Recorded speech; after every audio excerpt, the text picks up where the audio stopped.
오늘 세미나는 어, 이석환 연구원이 이제 처음으로 이제 하면서 어, 전반적으로 하여간 오늘 그 세미나 포맷이라든지 이런 거를 좀 맞추는 쪽으로 이렇게 하도록 하겠습니다. 네, 그런 발표를 해주시죠. 네, 알겠습니다. 네, 저 이제 그 NLP, NLG, NLU 이 부분을 맡기고 있는 이석환이라고 합니다. 그래서 네, 발표는 이제 그 양식대로 그 모티베이션부터 시작할 거고, 어, 그 모티베이션 어느 정도 이미 교수님 제공하신 자료에 되어 있는데 좀 에너지에 특별히 좀 더 네, 그뭐 놓친 부분이나 좀더 NLP와 조금 더 직접 관련 있는 부분 좀 더 하이라이트하기 위해 네, 추가 자료를 준비했습니다. 그래서 모티베이션 일단 저희가 개발하는 그 다이얼로그 에이전트 그 DM 랩하고 같이 개발하는 그 다이얼로그 그 에이전트 애플리케이션을 볼 때 소프트웨어 기반 애플리케이션부터 보면 그 크게 두 가지가 있습니다. 그래서 여기 왼쪽 보시다시피 그 task oriented 있고 또 이제 AI 어시스턴트라고 부르는데 이런 거는 뭐 여러분 이미 뭐 많이 쓰고 계실 수도 있는데 그 아마존 알렉사가 아마 제일 유명할 거고 그 애플 시리, 구글 어시스턴트, 마이크로소프트 코르타나 이런 거 다 그 용도는 어떤 유저가 이제 뭐 필요한 타스크가 있을 때 도와주는 역할을 하는 그 애플리케이션입니다. 그래서 뭐 음악을 틀어주거나 아니면 뭐 날씨를 알려주거나 뭐 식당을 예약해 주거나 이런 거 뭐 실제 뭐 어떤 특별한 타스크가 있을 때 그거 도와주는 역할로 만든 그 애플리케이션이고 그리고 그 반대로 이제 이 오른쪽을 보시면 이거는 어떤 뭐 특정한 타스크가 있는 게 아니라 그냥 대화를 해주는 친구 역할을 해주는 애플리케이션입니다. 그래서 여기서 뭐 제일 유명한 거는 샤워아이스이고 여기는 그 중국에서 한 뭐 6억 유저 넘는 그 애플리케이션인데 근데 DMLab에서 개발하는 거 스카이도 있고 뭐 여러 가지가 있습니다. 외국에서 제일 유명한 건 레플리카인데 그 한국에서도 옛날 그 심심이 나왔고 그리고 더 최근에 그 루다가 나오는데 그래서 네, 소프트웨어만 봤을 때 이렇게 두 가지 뭐 애플리케이션 크게 네, 애플리케이션 있다는 거는 볼 수 있습니다. 근데 이제 또 하드웨어 쪽으로 가면 어, 이런 데에서도 많이 쓰이죠. 그리고 그 소프트웨어 여기에 들어가는 거는 보통 여기서 개발한 거니까 그래서 그 연관은 어, 없는 건 아니고 뭐 근데 여기 이제 피지컬 이제 어, 네, 하드웨어로 이제 구현되는 그 애플리케이션으로서 이제 제일 첫 번째 나온 거 애마존 에코라고 이제 2014년에 나왔고 사실 이거 이전에 그 지보라는 것도 개발하고 있었는데 나오기 전에 이거 먼저 나와버렸습니다. 그래서 네, 아마존 에코 다음에 이제 구글 2016년에 나왔고 한국에서도 그 후로 또 뭐 네이버에서 나왔고 아마존은 그 화면 있는 거 2017년에 나왔고 그리고 애플은 좀 늦게 들어왔습니다. 애플은 2018년에 처음 자기 스마트 스피커 나왔고 뭐 이거는 뭐 모두 잘 아실 테니까 이거는 좀 넘어가고 그 다음에 이제 이건 조금 더 미래적인 약간 아직은 잘 뭐 대중화하진 않은 그 애플리케이션인데 소셜 로봇이라고 이거는 뭐 이 스마트 스피커가 이제 뭐 예를 들면 그 타스크 오리엔티드 위주라면 그러면 이제 소셜 로봇은 약간 여기 타스크 오리엔티드 플러스 그 챗봇 좀 약간 이런 쪽 좀 더 쏠리는 약간 좀 더 친구 역할을 해주는 그런 애플리케이션입니다. 그래서 뭐 아직은 잘 뭐 알려지지 않은데 근데 점점 이제 늘어나고 있는 분야입니다. 그래서 최근에 아마존도 아스트로 작년에 나와가지고 그래서 이것도 앞으로 많이 커질 거라고 예상하는 그 분야입니다. 오케이. 그래서 그 NLP에서 제일 많이 쓰는 그 툴박스들을 이제 소개해 드리려고 하는데 제일 유명한 거는 허깅 페이스 플랫폼입니다. 이 플랫폼은 모든 NLP 하는 모든 사람, 모든 회사들 이제 페이스북, 뭐 구글 이런 다 허깅 페이스를 써요. 이거 약간 공통되는 약간 허브라고 생각합니다. 그래서 이제 공개된 오픈 소스 된 모든 모델들이 이제 다 여기에 올려져 있는 걸로 생각하시면 되고, 그리고 데이터셋도 되게 많습니다. 그래서 뭔가 만들고 싶을 때 제일 첫 번째 가는 데가 여기 허깅 페이스입니다. 그리고 자기 유명한 라이브러리, Transformers 라이브러리. 그 다음에 이제 NLTK, 이거는 좀 더 옛날부터 있었던 그 툴킷인데, 이거는 조금 더 low level, 그 뭐 허깅 페이스는 뭐 전체 모델을 구현하고 싶을 때 사용하는 게 좋고, 여기는 좀 그 안에서 약간 서브 타스크들, 약간 좀 더 작은 좀 low level 그 operation, 뭐 예를 들면 뭐 tokenization이라든가 아니면 뭐 lemmatization, 그 데이터 클리닝, 그 데이터 전처리 이런 거 하려면 그러면 NLTK가 좀 좋고, 그리고 스페이스힐은 그 NLTK랑 비슷한데, 근데 조금 더 그 애플리케이션 쪽, 그러니까 NLTK가 좀 더 연구하는 사람이 사용하기 좋은데, 왜냐면 그 뜯어볼 수 있고 좀 유연하니까. 근데 스페이스 같은 경우는 좀 더 이제 그 뭐 개발자 위주로, 이제 그 회사들 이제 바로 쓰고 싶은데 제일 optimized 모델, 제일 optimized 툴을 쓰고 싶다. 그러면 스페이스는 좀 더 뭐 작업하는 게 아니라 그냥 바로 사용하는 용도로 제공하는 툴킷입니다. 그리고 스탠포드 Core NLP, 이것도 좀 많이 쓰이긴 한데, 근데 그러니까 NLTK하고 스페이스와 비슷하지만 이제 자바로 써 있습니다. NLTK는 그 파이썬 위주인데, 네, 이거는 그 자바로 되어 있습니다. 그리고 Core NLP는 NLTK 통해서도 쓸 수 있습니다. 거기 뭐 인터페이스가 있어가지고. 그리고 그 NLP에서 그 오픈 소스, 여기 그냥 최근 것만 여기 제가 적어놨는데, 그래서 최근에 이제 그 large language model 위주로 이제 이거 좀 나중에 좀 더 자세히 설명드리겠지만, 그 중에서 그 최근에 나온 모델 중에서 오픈 소스가 이 왼쪽입니다. 그래서 그 메타, 그 옛날 페이스북이라는 회사 이제 메타라고 불리는데, 그 여기 그 최근에 OPT라고 해가지고 GPT-3만큼 큰 모델 오픈 소스 했습니다. 그리고 그 다음에 허깅 페이스 블룸, 네, 이거 둘 다 엄청 최근에 그 오픈 소스 해가지고 이거는 그 일루스터 AI 조금 덜 알려진 약간 뭔가 작은 회사인 것 같은데, 여기서도 그 옛날부터 GPT-3 나올 때부터 우리도 오픈 소스 버전 만들겠다라고 해서 만들려고 했던 프로젝트이고, 네, 그리고 랭귀지 모델 지금 제일 최근 것 중에서 제일 유명한 거 GPT-3하고 뭐 그 다음에 구글 팜, 이 두 개는 그 오픈 소스 아닙니다. GPT-3는 뭐 그 돈 내면 뭐 쓸 수도 있고, 이거는 아예 공개되지 않습니다. 그 구글 쪽에서.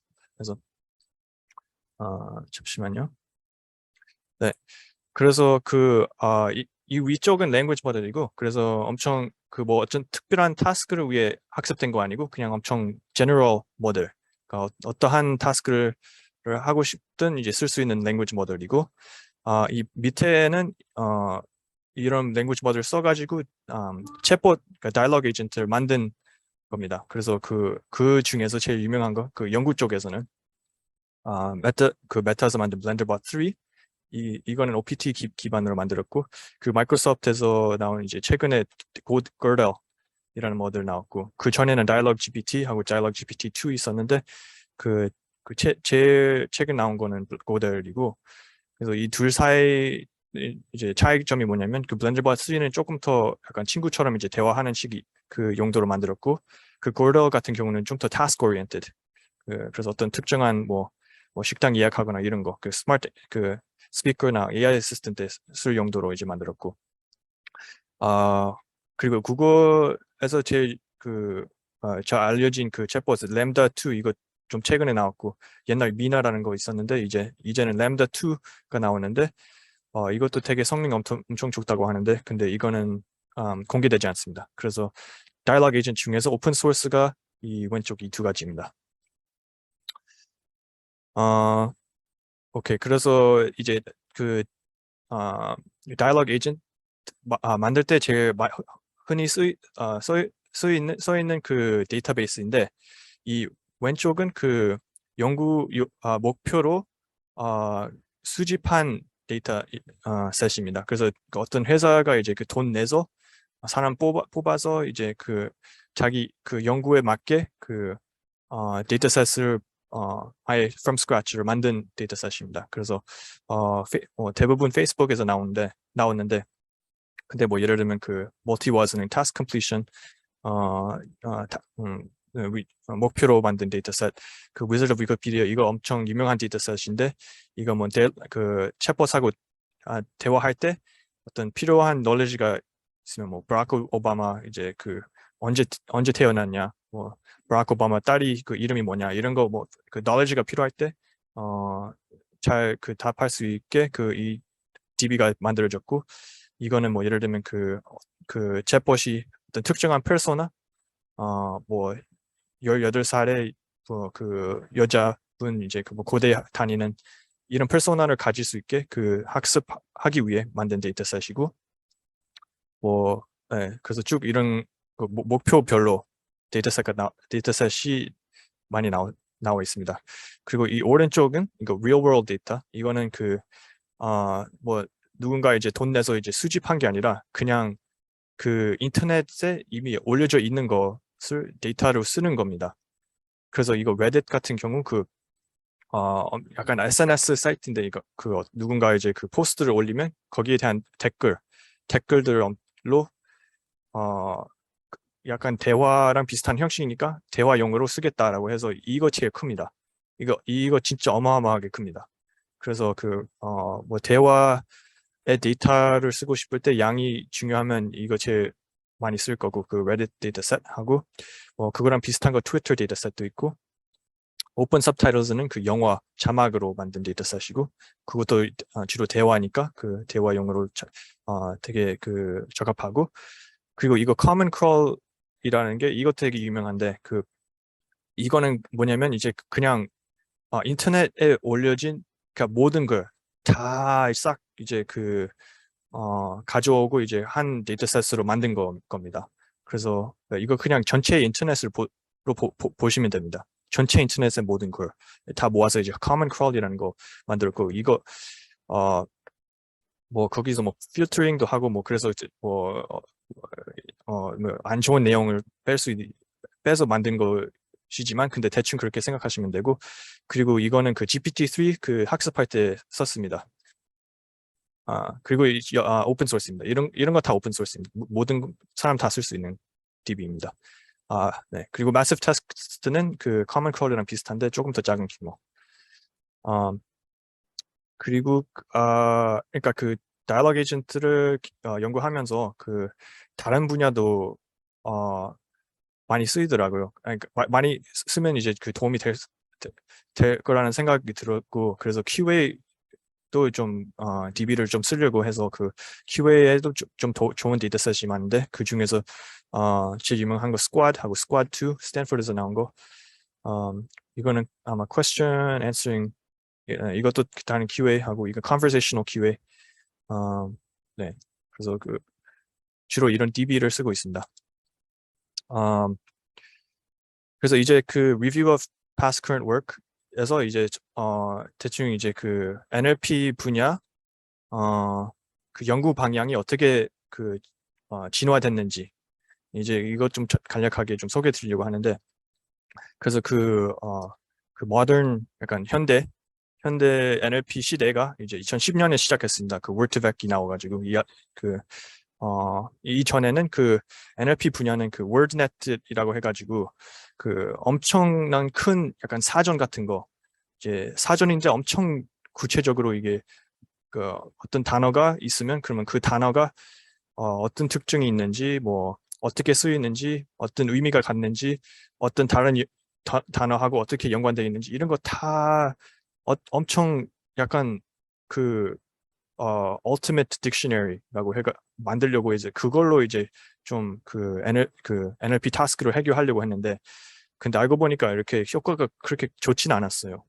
그리고 그거 유지하고 업데이트하는 것도 엄청 손이 많이 들어가서, 그래서 이거 좀 안 되겠다라고 싶어서 그때 옛날 그 주로 linguistic expert들, 그 언어학 그 전문가들 이 분야를 좀 그 지배했는데, 근데 이제 그 월트베크 나와가지고 그 방향이 아예 바꿨습니다. 그래서 이때부터 이제 그 이 알고리즘은 뭐냐면 이제 그 단어를 가지고 그 의미를 단어의 의미를 그 벡터로 표현하겠다.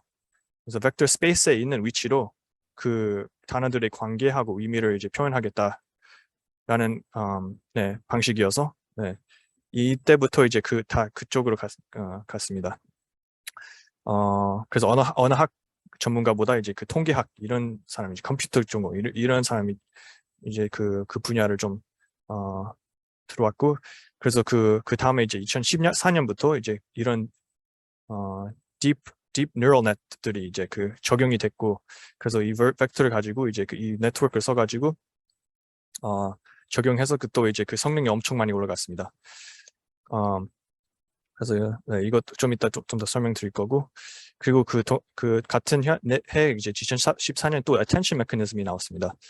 그래서 처음에는 RNN만 써가지고 나중에 이제 attention 적용하면 또 이제 성능이 올라간다고 이제 깨달았고 그래서 네, 그 다음에는 그 attention 붙여서 써가지고 또 성능이 많이 올라갔고 그 다음에 트랜스포머 2017년부터 트랜스포머 이제 그 소개돼가지고 이때부터 진짜 새로운 시대가 시작했습니다.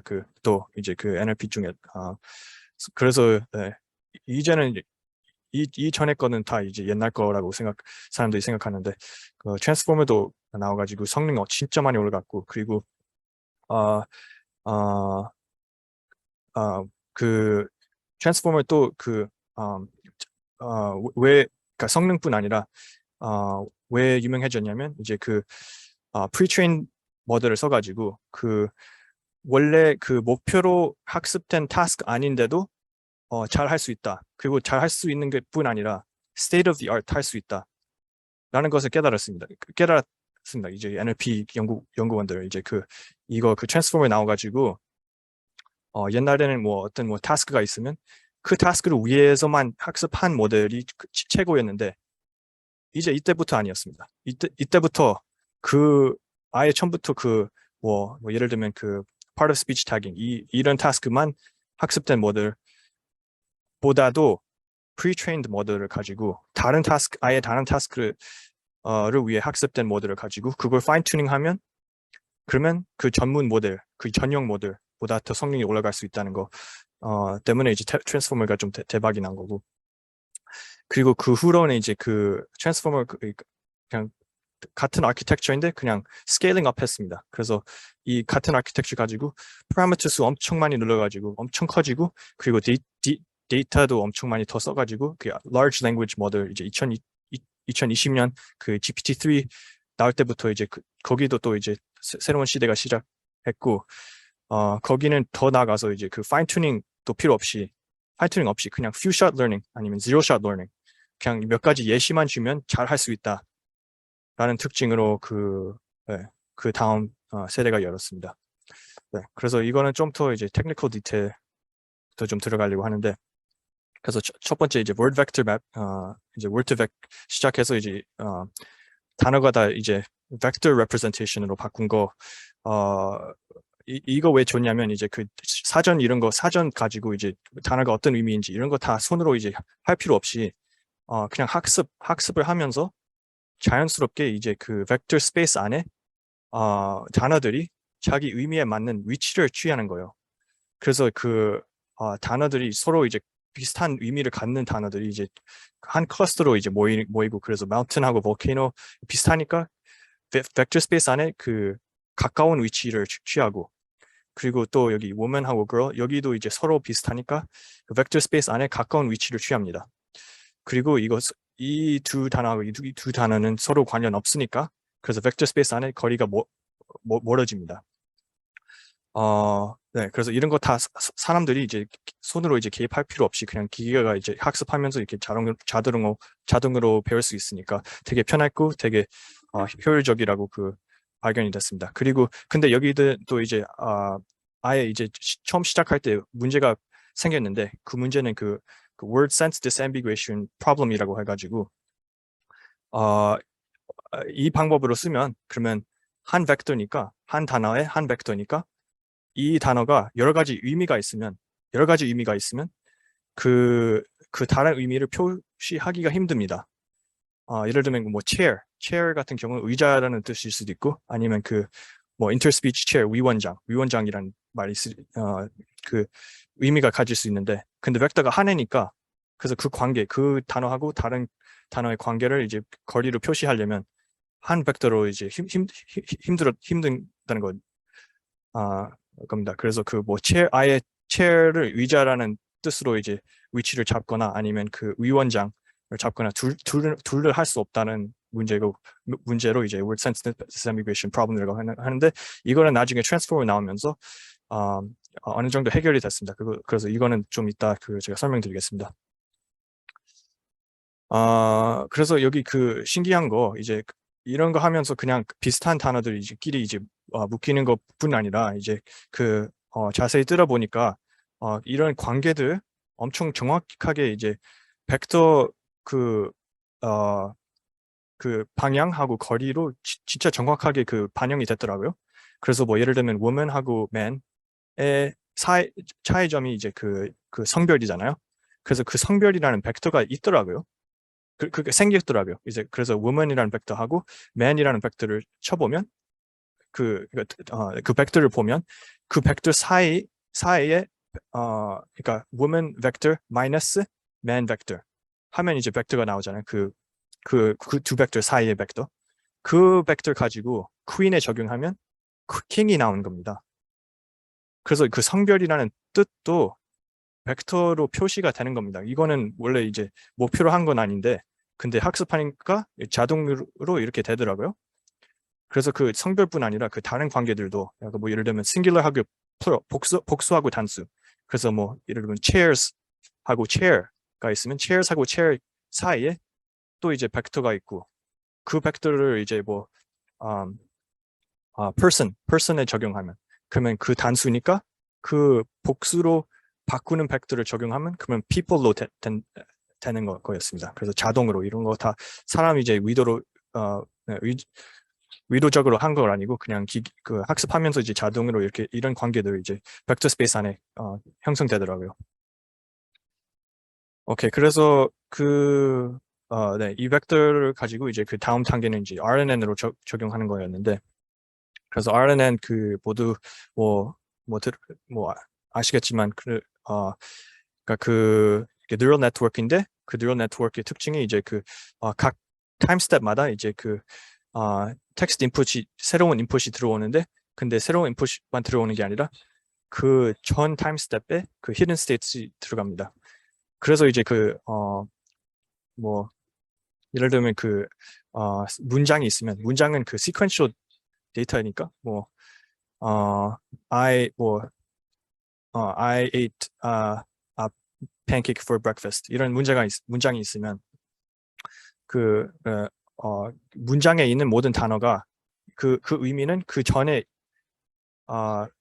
앞에 나온 단어에 따라서 그 의미가 바꿀 수 있으니까, 그 context dependent 하는 거죠. 이제 context가 중요하니까 그 전에 있는 정보를 반영해야 되니까, 그래서 RNN이 특별히 거기에 잘 맞는 거였습니다. 그래서 처음에는 RNN 진짜 잘 활용했고 효과가 좋았는데, 그리고 RNN 그 사람들이 이 그림을 보면서 많이 헷갈릴 수 있을 거라고 생각하는데, 이런 거 보시면 이 각 모듈들이 이제 레이어를 표시하는 게 아니라 타임 시퀀스입니다. 그래서 이거는 뭐 layer 1, layer 2, layer 3 이런 게 아니라 레이어가 여러 가지 레이어 있을 수 있는데, 근데 레이어 여러 가지 있으면 다 안에 있습니다. 그리고 state 2로 넘어가면, 이거는 사실 여기랑 동일한 RNN 구조입니다. 그러니까 이 RNN이 계속 그림으로서 여러 개로 보이는데, 이거 그냥 한 RNN이라고 생각하시면 됩니다. 그래서 이거는 여러 레이어가 있는 게 아니라 타임 스텝 같은 RNN이 여러 타임 스텝 거쳐서 보여지는 과정입니다. 네. 그래서 하여튼 sequential 그래서 근데 여기서 문제가 뭐냐면, 이제 vanishing gradient 문제, 이제 뭐 들으셨겠지만 vanishing gradient 문제 때문에 이 앞에 있는, 그러니까 어느 정도 기존의 데이터 정보가 유지가 되는데 근데 그 맨 앞에 있는 정보가 점점 이제 그 약해집니다. 이제 앞으로 이제 단계마다 이제 거치면서 앞에 있는 정보가 이제 희석이 됩니다. 맨 마지막에 있는 정보는 잘 유지가 되는데, 보존이 되는데, 근데 맨 앞에 있는 거는 계속 이제 단계마다 이제 가면서 이제 약해져서 그 vanishing gradient 문제 때문에 이제 LSTM하고 GRU 이런 것도 나오는데, 그것도 조금 도움이 됐지만, 근데 그 완전히 해결되지 않았습니다.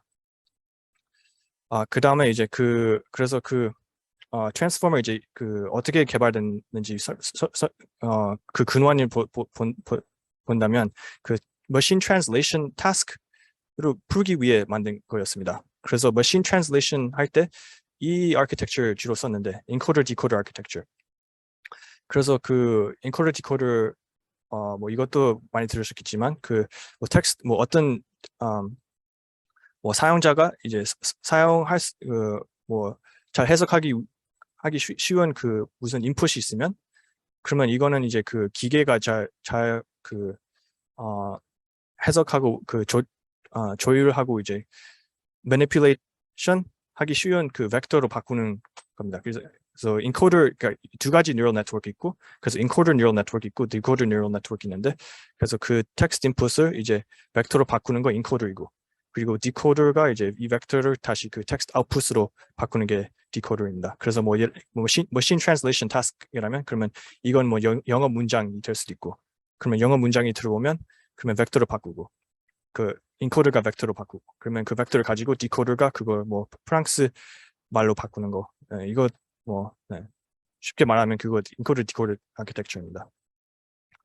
그래서 여기서 RNN을 도입하는 겁니다. 그래서 이 인코더 디코더 구조에 RNN을 도입해서 그걸로 주로 썼습니다. NLP 특별히 그 머신 트랜슬레이션 타스크에서 그래서 구체적으로 어떻게 작동하는지 본다면 그러면 뭐 이런 문장이 있으면 그러면 이 문장에 단어 하나씩 들어갑니다. 그래서 이거 타임 스텝 보시면 그러면 첫 타임 스텝 t equals 1 그 i가 들어오고 그러면 hidden state이 나오겠죠. 그러면 그 hidden state하고 그 다음 단어 이 다음 hidden state를 들어가고 그러면 새로운 hidden state이 만들어지면 그 hidden state이 다음 hidden state하고 그 새로운 단어가 둘 다 들어가서 이런 식으로 각 타임 스텝마다 그 전 히든 스테이트하고 새로운 단어가 들어가서 새로운 히든 스테이트를 만듭니다. 그래서 그거 다 끝나면 그러면 마지막 그 최종 벡터 레프레젠테이션이 나오고 이 최종 벡터 레프레젠테이션이 이제 디코더로 들어갑니다.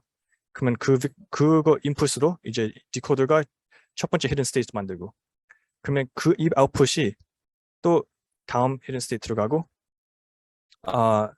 그리고 다음 단어가 다 나와서 그래서 단어 하나씩 이제 나오는 거 결국 이제 이거 다 끝나면 그러면 그 영어로 된 문장이 이제 한국어로 된 문장이 나옵니다. 그래서 그 다음 스텝은 이제 sequential processing에서 attention mechanism으로 바꾼 겁니다. 그래서 attention mechanism이 어떻게 다르냐면 이제 여기서는 그 전 단계가 끝내야 이제 다음 단계를 시작할 수 있는데 attention mechanism 그게 아니라 그냥 한 번에 다 모든 인풋이 한 번에 다 볼 수 있다는 겁니다. 그래서 sequential 아니라 attention waits이 생깁니다. attention waits이 이제 그러면 이 인풋이 문장에서 어디서 나오는지 앞에서 나오는지 아니면 뒤에서 나오는 건지 이런 거 다 상관없이 얼마나 중요한지만 가지고 웨이스를 따로 형성합니다. 그래서 시퀀셜 같은 경우는 제일 강한 인풋이 이제 제일 영향이 많은 인풋이 제일 마지막 나온 인풋이고 제일 약한 거는 앞에 있는 거고 이런 순으로 영향을 주는데 attention 같은 경우는 포지션과 상관없이 그냥 이 문제를 해결하기 위해 앞이든 뒤이든 어떤 부분이 제일 이 문제 풀기 위해 중요한 부분이냐라고 학습해서 그 웨이트를 이 attention 웨이트를 이제 배우게 됩니다. 그래서 RNN에서 적용하면 그러니까 같은 구조를 아까 설명드린 같은 구조를 유지하는데 근데 이제 전에는 이 마지막 그 final hidden state이 인풋이 들어갔잖아요. 그러니까 한 벡터가 이렇게.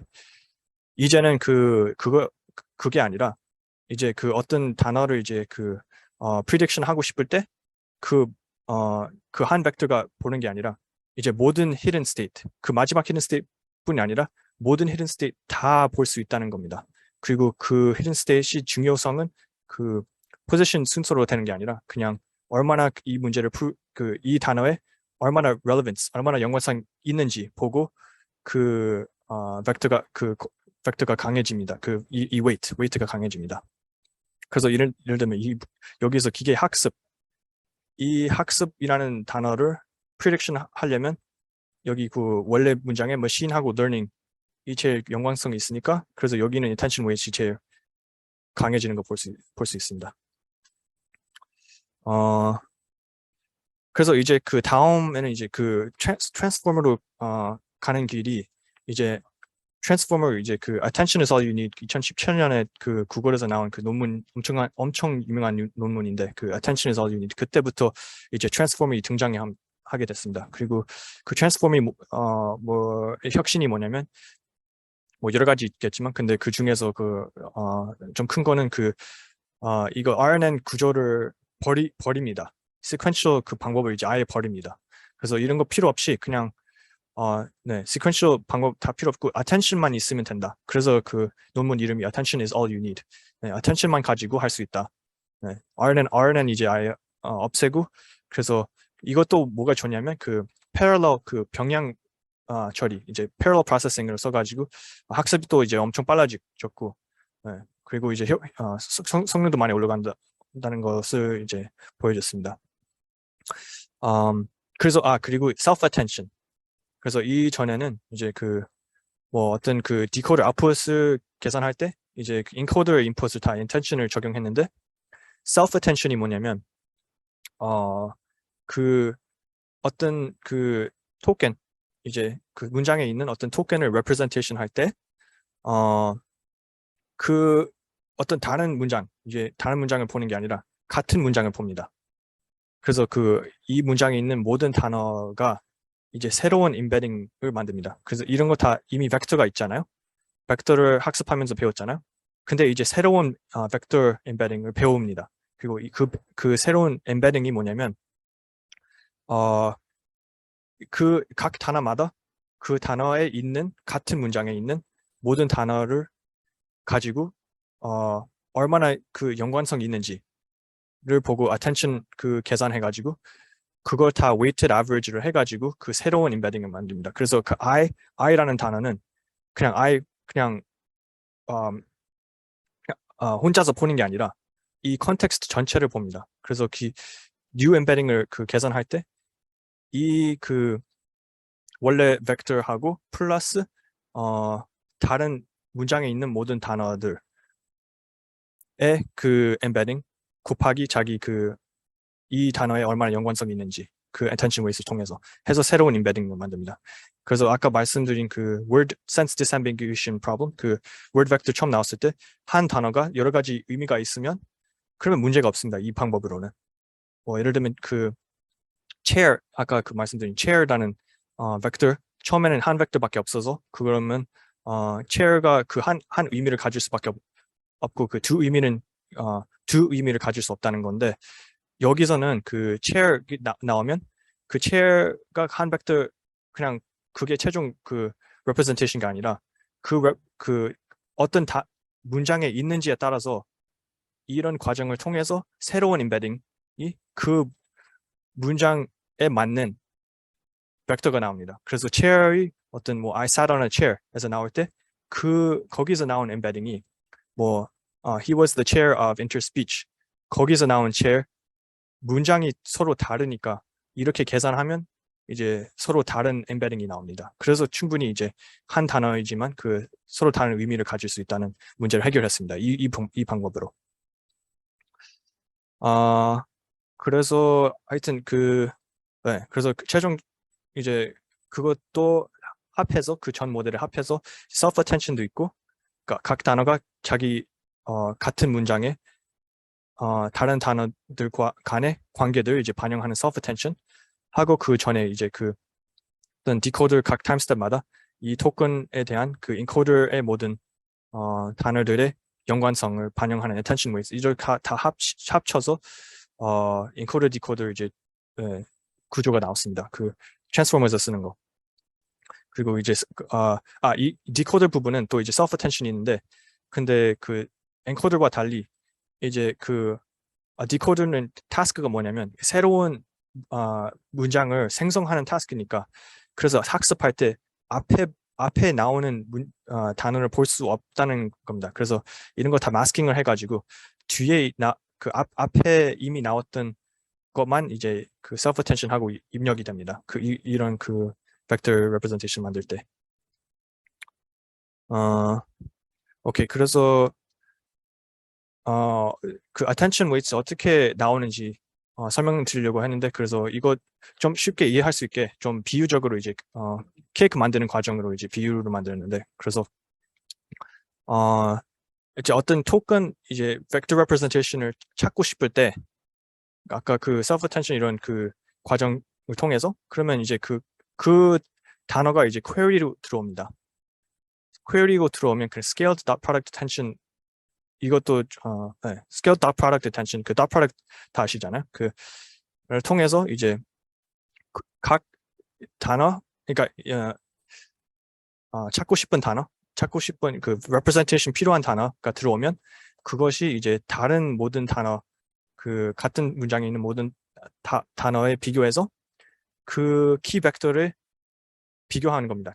이 찾고 싶은 단어의 query 벡터하고 나머지 단어의 키 벡터를 그 scale dot product를 통해서 얼마나 연관성이 있는지 계산하는 겁니다. 그렇게 하면 그러면 weight가 나옵니다. 그러면 뭐 케이크가 뭐 베이킹 파우더하고 85% 연관성이 있다. 헤비 크림하고 10% 연관성이 있다. 에그하고 그 55% 연관성이 있다. 이렇게 attention score 이제 그 계산이 되면, 그러면 이 attention score를 가지고 이 각 단어의 그 내용들하고 곱해지는 겁니다. 그래서 뭐냐면 이제 그냥 weighted average라고 하시면 됩니다. 이 마지막 이제 vector representation 나오려면 그 각 연관성 있는 단어들의 그 내용, 그러니까 의미나 내용을 가지고 그걸 다 자기 얼마나 이 찾고 싶은 단어에 연관성이 있는지에 대한 weight로 곱해서 이제 weighted average가 나옵니다. 그래서 그 뭐 베이킹 파우더 이런 그 특징이 있다, 헤비 크림 이런 특징이 있다, 에그스가 이 특징이 있다. 그러면 이 케이크의 특징이 알고 싶으면, 그러면 케이크에 뭐가 들어가는지 보고, 그리고 몇 %씩 들어가는 건지 보고, 그 %를 이 내용들하고 곱하면 그러면 이제 케이크의 특징이 나오겠죠. 그래서 그런 개념입니다. 그래서 그렇게 계산하면 그러면 모든 뭐 어떤 단어를 가지고 이제 self attention을 계산하면 모든 그 문장에 있는 모든 단어가 그 같은 문장에 있는 다른 단어의 그 attention score이 나오고, 그래서 이런 식으로 그 매트릭스가 나옵니다. 오케이. 그리고 이제 아까 이것도 설명드렸어야 되는데, 그 벡터, 오케이, 그 벡터로 이제 representation 할 때, 단어를 벡터로 representation 할 때 아까 말씀드린 것처럼 이제 관계들을 이제 그 벡터 스페이스 안에 그 거리를 통해서 이제 표현이 될 수 있다고 말씀드렸잖아요. 그래서 뭐 그 성별이 표현이 될 수 있고, 뭐 나이 표현이 될 수 있고, 근데 뭐 예를 들면 그 벡터가 1차원이면 one dimensional 1차원이면 그러면 그런 그 위로 면에서 그 한 가지 특징으로만 따질 수 있는 겁니다. 그래서 뭐 예를 들면 그 one dimensional 벡터인데 그 woman하고 그 성별을 차별한다면 그 woman하고 man 이렇게만 이제 그 차이점을 표현할 수 있고, 만약에 다른 면에서 다른 액세스로 이제 성별 아니라 뭐 숫자, 복수나 단수, 그래서 woman하고 women, man하고 men 이렇게 복수라는 관계를 표현하고 싶다. 그러면 1차원 벡터라면 불가능하잖아요. 불가능하니까 이제 벡터가 그 디멘션을 많이 추가해주는 겁니다. 그래서 예를 들면 BERT 같은 경우 그 BERT 같은 경우 768 디멘션의 벡터로 이제 쓰이는데 그래서 벡터가 많을수록 이제 모든 표현하고 싶은 관계들을 이제 그 더 많아진 표현할 수 있는 관계들이 이제 많아지는 겁니다. 그래서 그거랑 비슷하게 그 attention도 한 가지 attention만 계산하는 게 아니라 multi-head attention을 해가지고 트랜스포머 나올 때 이런 기법을 썼습니다. 그래서 multi-head attention 가지고 보통은 뭐 예를 들면 12가지 attention을 해가지고 그래서 각 서로 다른 벡터 스페이스로 프로젝션을 합니다. 그래서 이 벡터 스페이스는 뭐 성별 구분할 수 있고 그래서 예를 들면 이 6개 그 단어를 가지고 성별로 나눠진다면 그러면 한쪽은 man, boy, rooster 이렇게 남자들 이제 이렇게 남성 하고 이쪽은 여성 이게 woman, girl, chicken 이렇게 나눠질 수 있고 그리고 또 다른 벡터 스페이스 프로젝션 하면 여기서는 그 나이로 나눠질 수도 있고 그래서 이쪽은 뭐 젊다는 젊다는 그 단어들 이제 girl, boy 여기는 그 나이가 좀 더 많은 표현들 그 chicken, man, woman, rooster 이렇게 나이로 이제 구분할 수 있고 그리고 이거 세 번째 벡터 스페이스라면 그러면 뭐 종류 이제 여기는 인간 종류 그래서 woman, girl, man, boy 여기는 그 동물 종류 chicken, rooster 이렇게 그래서 여러 면에서 여러 차원에서 구분할 수 있는 공간을 따로 만드는 게 이거 멀티-헤드 텐션입니다. 네. 그래서 트랜스포머 제 알기로는 처음에는 그 12개 헤드를 썼습니다. 12가지. 네. 그래서 이제 결국 이제 코드 베이스 트랜스포머 구조를 만들 때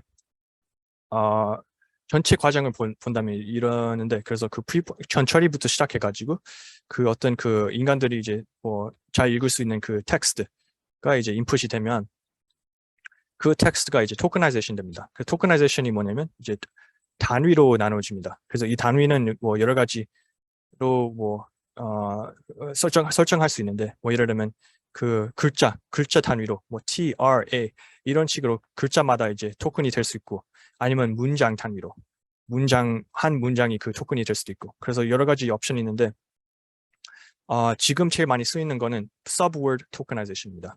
그래서 여기서는 그 word level tokenization 보여지는데 그 한 단어가 한 토큰으로 나눠지는 그런 방법인데 근데 요즘 쓰는 거 subword 그래서 transformers가 한 토큰이 아니라 뭐 여기 trans가 한 토큰이 될 수 있고 그 formers가 또 한 토큰이 될 수도 있고 보통 이런 식으로 쓰는데 근데 일단 그냥 설명하기 쉽게 그냥 한 단어가 한 토큰이라고 지금 그런 가정하에 진행하겠습니다. 그래서 그래서 그 첫 번째 스텝은 이제 그 토커나이제이션 하는 거고 그 다음에 이제 그 각 토큰마다 그 숫자로 바꾸는 겁니다.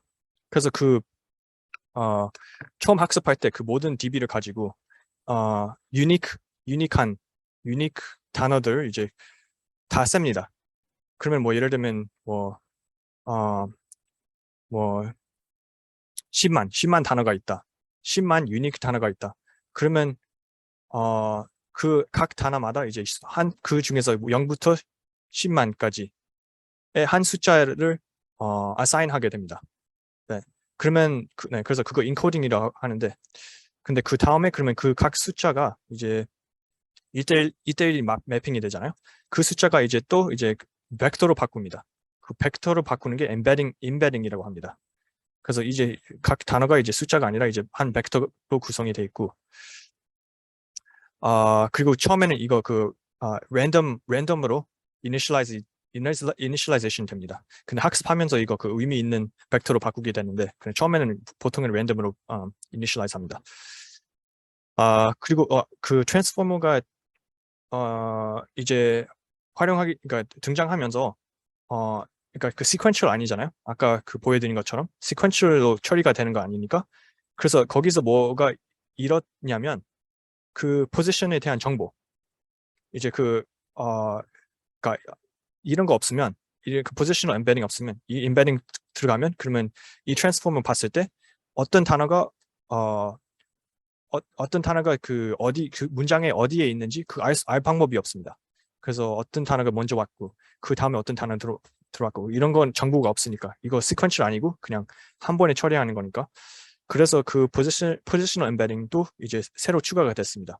그래서 이제 이거 있으면 그러면 처리할 때 그런 것도 뭐 그 문장의 의미에 대한 영향이 있을 수도 있으니까 그래서 그 정보를 다시 도입하자라고 해서 그 포지셔널 엠베딩도 들어갑니다. 네, 그러면 이제 그 트랜스포머 자체 이제 이 구조를 보신다면 이제 네, 복잡하지 않은데 그냥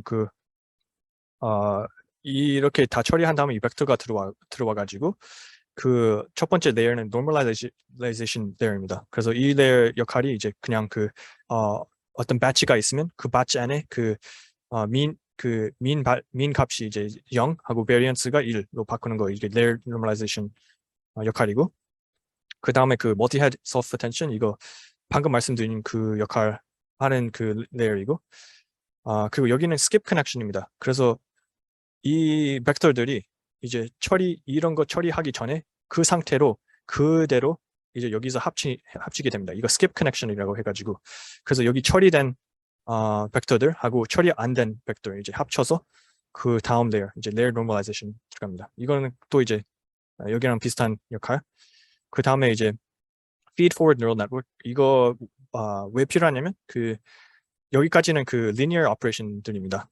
근데 그 deep learning neural network들은 이제 그 non-linear 관계들도 이제 써야 이제 좀 효과가 있다고 하니까 그래서 그걸 또 활용하기 위해 그 feed forward neural network를 사용합니다. 그리고 여기도 역시 여기까지 처리된 거 이런 처리 안 하고 그냥 바로 도입할 수 있게 이렇게 skip connection이 있습니다.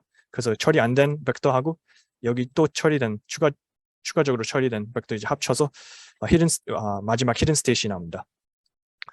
그래서 이 상태에서는 거의 쓸 수가 없잖아요. 그래서 그냥 사람한테 의미가 없는 숫자니까. 그래서 그 마지막으로 여기 트랜스포머 다 처리한 다음에 보통 어떤 헤드가 추가됩니다. 그래서 헤드를 사용해서 파인 튜닝 하면서 이제 그 인간들이 우리가 원하는 결과가 나옵니다. 그래서 여기 sentiment analysis라는 타스크면 그러면 인풋이 이제 transformers are fun 하고 결국 prediction 이거 positive sentiment이다. 네, 이런 식으로 합니다. 그래서 이거 마지막으로 이제 그 트랜스포머를 이제 완성하려면 이제 디코더도 추가하는데 디코더는 이제 엔코더와 거의 비슷한 구조입니다. 근데 다만 이제 바꾼 게 이제 여기 두 가지인데 이거 masked multi-head self-attention 이건 제가 그때 아까 말씀드린 것처럼 그 앞에 있는 그러니까 시퀀스의 미래에 나올 그 단어를 보면 안 되니까 이 타스크가 미래를 예측하는 타스크니까 그 미래를 학습할 때 학습하는 동안 이미 볼 수 있으면 그러면 이제 그 타스크를 배울 수 없잖아요. 이제 이미 정답을 아는 상태에서 프리딕션 한다면. 그래서 multi-head self-attention masked라는 것도 변경이 된 거고 그리고 여기 그러니까 엔코더는 그냥 자기 자신의 그 스테이트를 처리해서 처리하는데 근데 디코더는 자기 안에 있는 스테이트 보는 것뿐 아니라 엔코더에서 나오는 스테이트도 이제 인풋으로 받고 처리하는 거니까 그래서 여기 또 추가적인 그 multi-head self-attention이 추가가 됐습니다. 네. 나머지는 이제 비슷하고 그리고 hidden state하고 head 추가하면 그러면 이제 마지막 그 prediction이 나옵니다. 네, 그래서 요약한다면 이제 처음에는 RNN, LSTM, GRU 이런 거 써가지고 CNN 쓰는 사람도 있었고 feed forward neural network 이런 거 썼다가 이제 RNN, LSTM, GRU에 attention을 추가했고 그 두 번째 단계였고 그리고 세 번째 단계는 RNN, LSTM, GRU 이거 다 버리고 attention만 쓰겠다라고 해서 트랜스포머 나온 거 이거 세 번째 단계이고 이거 첫 번째의 그 구조의 액신화라고 생각합니다. 그리고 이제 마지막 요소 이제 트랜스포머의 마지막 요소 이제 트랜스퍼 러닝 이것도 이미 잘 아시겠지만 이런 거 이제 프리트레인 모델을 가지고 이제 어떤 관련 없는 타스크일 수 있는데 하여튼 그걸로 엄청 많이 학습해 가지고 upper layer 버리고 그 lower layer만 가지고 이제 새로운 타스크를 위해 새로운 upper layer로 대체해가지고 fine tuning 하는 거.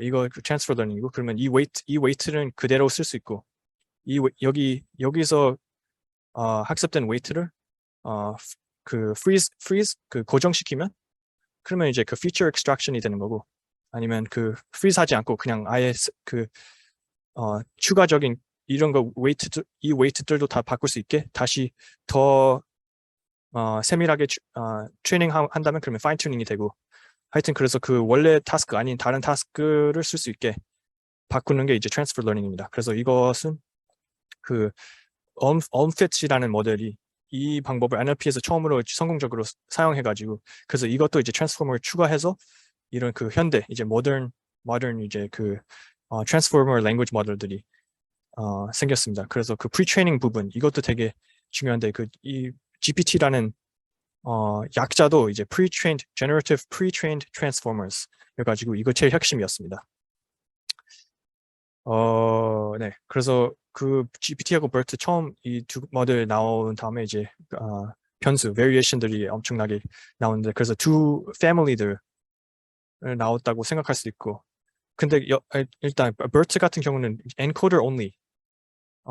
처음에는 제가 엔코더, 디코더 모델 보여드리는데, BERT는 디코더 안 쓰고 그냥 엔코더만 쓰는 모델이고, GPT는 디코더만 쓰는 모델입니다. 엔코더 안 쓰고 디코더만 쓰는 모델. 그리고 둘 다 쓰는 모델도 있습니다. 그 T5하고 BART 여기 안 적혀 있네요. 근데 BART하고 T5은 디코더, 인코더 둘 다 쓰는 모델이고, 그리고 그래서 그 BERT가 인코더만 쓰는 모델로서 이렇게 이제 패밀리를 구성해서 이런 것도 다 BERT에 따라서 디코더만 쓰는 모델들이고, GPT의 또 다른 브랜치로 이제 디코더만 쓰는 모델 패밀리가 이제 구현이 됐습니다. 이거는 또 이제 그 허깅 페이스에서 나온 또 이제 제가 만든 거하고 비슷한 타임라인. 그래서 여기까지는 이제 그 딱 이제 GPT-3부터 이제 시작해서 LLM 시대가 시작했는데, 이후로는 모델들이 엄청나게 커졌습니다. 그것도 이제 나중에 좀 더 자세히 보여드릴 텐데, 그래서 그 중에서 제일 유명한 거 여기 있습니다. 네. 아까 이거 보여드렸으니까 네, 그래서 저희가 연구하는 거 이제 소개 드리자면, 이제 NLP 전체 파이프라인을 좀 이해했으면 좋겠는데, 그래서 그걸 제가 그 분류하는 방법은 이제 그 upstream, midstream 하고 downstream 이렇게 세 가지 제가 나눠주는데, 이렇게 생각하는 게 이거 그 두 가지를 생각할 수 있는데, 그 downstream이 이제 그 어떤 최종 목표가 있을 때, 그러니까 그 어떤 특정한 타스크, 최종 목표의 타스크가 있으면 그러면 downstream 타스크라고 생각할 수 있고, 그리고 그 midstream하고 upstream은 그 어떤 최종 목표를 달성할 수 없는데, 근데 그 최종 목표를 달성할 수 있게 앞에 먼저 하고 이런 거 하면 그러면 다음에 이런 거 수행할 때 도움이 될 수 있는 이런 타스크들. 네. 그래서 이런 타스크를 수행할 수 있게 도와주는 타스크라고 생각하시면 됩니다. 이 upstream하고 midstream. 그래서 제일 먼저 이제 NLP 타스크 어떤 거 하든 제일 먼저 하는 게 language modeling입니다. 그래서 그 pre-trained 모델들 이제 다 이런 걸로만 학습이 됩니다. 이거 제일 일반적입니다. 그 어떤 특정한 타스크보다는 그냥 제일 일반적으로 학습할 수 있는 게. 그래서 뭐 과정은 그 tokenization 제가 그때 말씀드린 것처럼 하고, word embedding 이제 그러니까 토큰들을 이제 벡터로 바꾸는 게. 그리고 GPT 같은 경우 이 타스크가 진짜 이 하나의 타스크만 학습이 되는데, 단순히 이제 문장이 들어오면 전체 문장이 나오는 게 아니라 그러니까 그 중간까지만 나오고 그 다음 단어가 뭔지 프리딕션 예측하는 그 타스크로만 학습이 됩니다. 그리고 BERT는 이제 Master Language Modeling으로 이제 이거랑 비슷한데, 근데 마지막 단어를 예측하는 게 아니라 그 문장 중에 그 가운데에 있는 단어, 이제 이거 네, 삭제해서 이거 뭔지 예측하는 타스크로 학습이 됩니다. 그리고 버튼은 추가적으로 next sentence prediction이라고 가지고 다음 문장이 뭔지 이 타스크도 추가로 학습이 되는데 근데 엄청 간단한 타스크로 학습이 됩니다. 네. 그래서 그 language modeling 타스크 끝나면 그러면 그 midstream 타스크 여러 가지 있고 뭐 part of speech tagging 이제 그 문장을 가지고 그 명사인지 그 동사인지 대명사인지 이런 거 named entity recognition 문장에서 그 어떤 단어가 이제 사람인지 그 기관인지 location 위치인지 co-reference resolution 이거 그 문장에서 Sally하고 she가 있으면 Sally하고 she가 같은 사람을 의미한다는 것을 이제 네, 그거 inference 그거 understand 이해하는 그 타스크. 그리고 이거는 이제 최종적으로 이제 최종 타스크들 이제 최종 목표가 있는 타스크들. 네, 그래서 일단 네, 좀 네, 시간이 좀 많이 지나서 이건 좀 생략하고 지나가겠습니다. 그 저희가 이제 집중하는 거 저희 연구실을 저희가 연구하는 거는 다이얼로그 에이전트입니다. 그래서 다이얼로그 에이전트는 이제 대화할 수 있는 그 뭐 챗봇이라고 생각할 수 있고 그러면 그 앞서 말씀드린 것처럼 이제 다이얼로그 에이전트는 그 task oriented 있고 그 chit-chat oriented 있고 저희가 하는 거 지금 task oriented 아니고 chit-chat oriented니까 chit-chat oriented 모델들은 이런 네 가지 방법으로 그 만듭니다. 그래서 rule based 같은 경우 어떤 사람들이 이제 룰들을 이제 hard code, hand code로, handcrafted로 다 하나씩 다 손으로 입력합니다. 그래서 이런 패턴 들어오면 그러면 이렇게 답변하라. 라는 식으로 이제 엄청 손이 많이 가는 방법인데 옛날에 주로 챗봇들은 이런 식으로 만들었습니다. 그 다음에 이제 retrieval 같은 방법은 이제 DB가 있으면 어떤 엄청 많은 대화들이 들어가는 DB 있으면 그러면 이제 그 뭐 사용자가 그 어떤 문장을 입력하면 그러면 그 사용자 입력한 문장이 이제 이 DB에 있는 DB를 엄청 많이 뒤져가지고 여기 DB에 있는 제일 비슷한 문장을 찾아요. 그러면 그 제일 비슷한 문장을 찾으면 그 문장에 대한 답변이 있습니다. 그러면 그 답변이 이제 그대로 씁니다. 네. 그거 retrieval 방법이고 generation 방법은 이제 그 DB가 있는 답변을 꺼내온 게 아니라 그 아예 새로 생성하는 겁니다. 그래서 이 문장이 이제 들어오면 그러면 이제 하나씩 이제 그 입력이 돼가지고 그 end of sentence 들어오면 그러면 이제 예측 이제 한 단어 이제 그 나오고 이제 그 새로운 아예 새로운 문장이 생성이 됩니다. 그 확률에 따라서. 그래서 이거 그 next word prediction 그 GPT 하는 타스크와 거의 비슷한 겁니다. 그래서 이 문장이 주어졌을 때 다음 단어가 뭔지 제일 확률이 높은 거 아니면 샘플링해서 그 확률이 높은 거를 뽑아가지고 그러면 이거 다시 입력이 됩니다. 이 새로운 아웃풋 합해서 그러면 what do you think about Ralph? 여기까지 입력하고 그 다음 단어를 예측하고 그러면 이 단어가 이제 다시 붙여서 다시 입력이 되고 그러면 이 다음 단어 이런 식으로 생성이 됩니다. 그리고 하이브리드 모델은 그 다른 그 모델들을 이제 합쳐서 방법들을 합쳐서 이제 그 뭐 문장이 들어오면 그러면 어떤 방법을 쓸지 결정해주는 모듈도 따로 있습니다. 다이얼로그 매니저. 그래서 좀 더 하이 레벨로 이제 그 설정해주는 그런 거. 그래서 이런 방법 쓸 수도 있고 때에 따라 상황에 따라서 이런 거 쓸 수 있고 아니면 그 task completion 모듈 쓸 수 있고. 네. 그래서 그 챗봇 만들 때 이제 여러 가지 이슈 있는데 그 중에서 뭐 기억력 있는지 그리고 이제 그 기억력에 따라서 이제 그 consistency 일관성을 유지할 수 있는지 페르소나 이제 그 어떤 그 원하는 이제 그 성격을 가질 수 있는지 그리고 그걸 일관성 유지하는 거 empathy 이제 이거는 그 뭐 챗봇이 이제 사용자의 그 감정 상태를 이제 파악할 수 있고 거기에 맞는 답변 감정적인 맞는 감정으로 답변할 수 있게 하는 거 empathy라고 해가지고 likable personality 이게 그래서 그냥 사람 모방하는 게 아니라 사람들이 대화하기 좋은 성격이 좋은 사람을 따라할 수 있게 하는 거 toxicity 이거 현재 아마 다이얼로그 에이전트에서 제일 큰 문제라고 생각할 수 있고 왜냐면 이것 때문에 거의 그 제품화 안 되는 게 대부분입니다. 그래서 왜냐면 요즘 그 랭귀지 모델을 학습할 때 엄청난 데이터를 써가지고 이런 거 다 하나하나 이제 그 필터링하기 힘드니까 그래서 부정적인 말이 많이 들어올 수 있습니다. 그 성차별이나 뭐 그 인종차별이나 이런 욕 같은 거 이런 거 다 들어올 수 있으니까 그래서 그걸로 학습이 들어가면 그러면 이런 것도 그냥 실수로 나올 수 있으니까 인퍼런스 할 때. 그리고 또 이제 이런 거 만약에 필터링 다 한다 해도 또 추가적인 문제는 인퍼런스 할 때 그 사용자가 또 부정적인 말을 입력하면 인플루언스 할 때 사용자가 그러면 그것도 이제 그 반영해서 그 또 이런 그 부정적인 말을 나올 수 있습니다.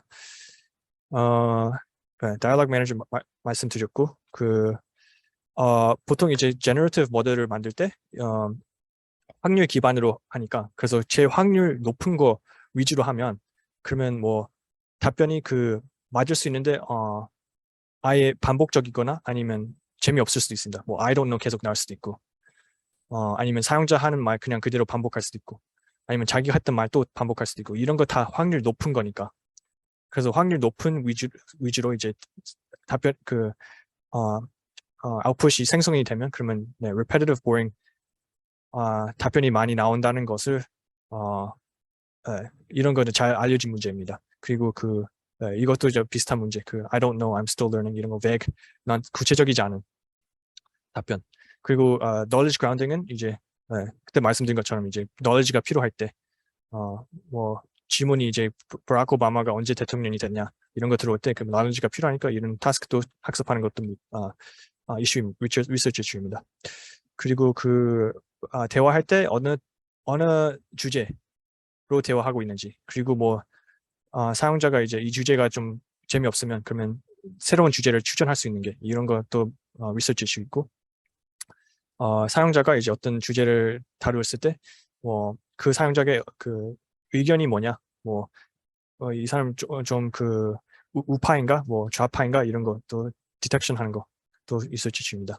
그래서 저희가 지금 집중하는 거 여기 이렇게 메모리하고 퍼소나 엠퍼시 이렇게 근데 여기 또 이제 다 연관 있는 게 consistency라는 문제 있는데 그래서 consistency 문제를 좀 몇 가지 예시를 들자면 consistency가 자기 챗봇이 자기 자신이 했던 말 간에 일관성이 있을 문제가 될 수 있고 그래서 처음에는 뭐 What's your favorite food? 제일 좋아하는 음식이 뭐냐? 그리고 처음에는 브리토라고 했을 때 나중에 같은 질문했을 때 다른 답변이 나오면 이런 것도 일관성 문제 있고 페르소나 어떤 주어진 페르소나가 있는데 그 페르소나와 일관성 유지 못하는 거 그래서 Do you have any siblings? 하고 여기 페르소나는 여동생이 있다 도라라는 여동생이 있다라고 설정이 되어 있는데 근데 뭐 너 I'm an only child 동생이 없다 라는 답변이 나오면 이런 것도 일관성 문제가 되고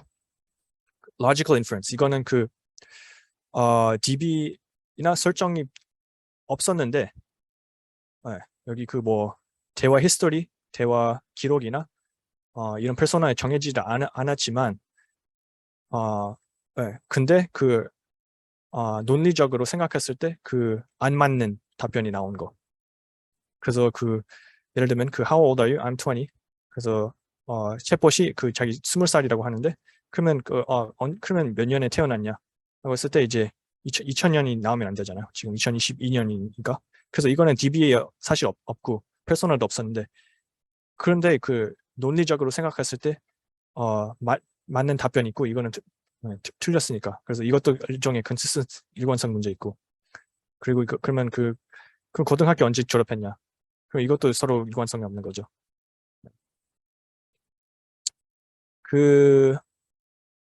consistency with user 그래서 사용자 하는 말에 대한 일관성도 있고. 그래서 챗봇이 자기 자신의 했던 말과 일관성 유지해야 되고 그리고 사용자가 했던 말하고 일관성 있는 답변을 만들어야 되는데 그래서 예전에 사용자가 나는 학기 제일 좋아한다 라고 하면 그러면 내가 제일 좋아하는 스포츠가 뭐였지? 라고 하면 농구가 나오면 안 되니까 그리고 이미 알고 있는 거는 다시 되묻는 거 하면 안 되는 거고 그래서 사용자가 나는 수영 운동으로 수영한다 라고 하면 그러면 나중에 혹시 운동하는 거 있냐? 라고 물어보면 안 되잖아요. 왜냐면 사용자가 이미 말해줬는데 이거 왜 물어봐요? 그래서 이런 문제도 있고 그리고 네, 메모리를 통해서 이제 이런 거 컨시스턴시 아닐 수 있는데, 근데 일단 그 메모리가 있으면 그러면 전에 했던 말을 다시 꺼낼 수 있다는 게. 그래서 how's your dog Jerry 이거고 뭐 그런 말 없었는데 라고 이렇게 나오면 안 되니까. 그래서 정확히 이제 전에 있었던 대화를 언급해서 잘 네, 새로운 말거리를 꺼내는 거, 그것도 이슈입니다. 그래서 이런 문제들을 해결하기 위해 저희는 이제 long-term memory를 구성하고 싶은데, 그래서 특별히 이제 트랜스포머 같은 경우는 그 short-term memory가 있습니다. 왜냐면 그 context가 있고, context는 한 한 1000개 아니면 몇천 개인가 그 어떤 그 토ken, 이제 최대한 입력으로 들어올 수 있는 토ken의 길이가 있습니다. 그 트랜스포머 구조에서. 근데 그 한계를 벗어나면 그 이상은 입력이 안 됩니다.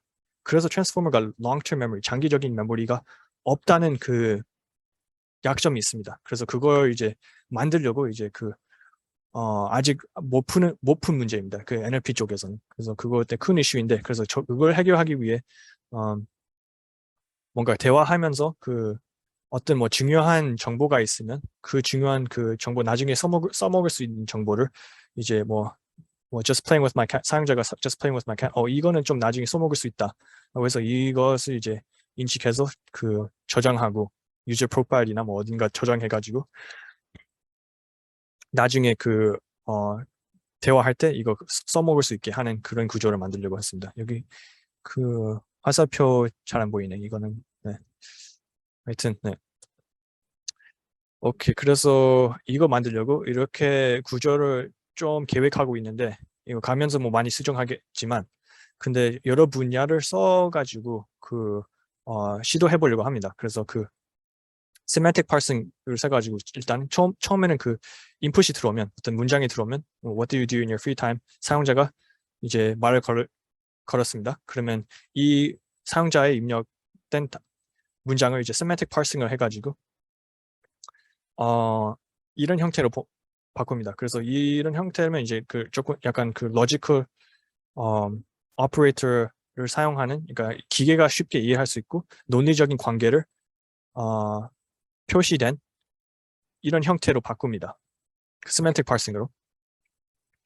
그러면 이것을 이제 이 형태로 이제 QA 시스템을 사용합니다. 그래서 knowledge based QA라고 해가지고 이거 query로 들어와가지고 이거 DB가 있고, DB는 챗봇 퍼소나 설정한 거 미리 설정한 거 하고 유저 프로파일, 그리고 대화하면서 이것도 추가가 됩니다. 아까 여기서 보여드린 것처럼 이제 대화하면서 여기 추가하는 것처럼 이제 여기서도 이제 대화하면서 current session에서 이 dialog relation extraction을 통해서 여기서 중요한 관계들 이제 뽑아서 이제 여기서 추가가 됩니다. 계속 대화하면서. 그러면 이제 그러면 이 DB가 이제 계속 바꾸고 있는 DB를 이제 query하면 여기서 QA를 통해서 답변이 나옵니다. 그 답변이 나오면 그러면 여기 확률 기반이니까 확률이 얼마나 확신하는지 그것도 똑같이 같이 나오겠죠. 그래서 답변하고 확률이 같이 나오고, 그러면 그 확률이 이제 어떤 임의로 정해진 threshold을 넘으면 뭐 예를 들면 90% 이상 확신하면 그러면 컨텍스트에 같이 들어가고 트랜스포머에 이제 입력하기 할 때 이제 컨텍스트가 이제 뭐냐면 보통 메모리 없으면 그냥 이렇게 만들어 갑니다. 그래서 dialog history, 지금까지의 대화 기록 다 들어가고, 그리고 이번 타임스텝에 사용자 입력, 이렇게 두 가지 들어갑니다. 근데 이 메모리가 붙이면 그러면 거기에 추가로 여기서 long-term memory에서 꺼내온 answer, 이것도 추가해서 컨텍스트에 들어갑니다. 근데 probability threshold 못 넘으면 이제 답변이 나오는데 근데 확신하지 못해. 그러면 이제 원래대로 그냥 dialog history 플러스 지금까지의 대화 history 플러스 사용자 그냥 원래대로 그냥 돌아갑니다. long-term history 없이. 그래서 이거는 이제 들어가서 이제 저희와 연관된 high AI 연구실에서 개발하는 챗봇으로 입력 들어가고 거기서 이제 텍스트 제너레이션이 됩니다. 그래서 전체 파이프라인 이렇게 보시면 됩니다. 네, 이거는 또 다른 파이프라인인데 이거 그냥 비교하기 위해 이거 저희가 왜냐면 사람들이 좀 많이 헷갈리는 것 같은데 이런 거는 우리가 안 하는 겁니다. 지금은.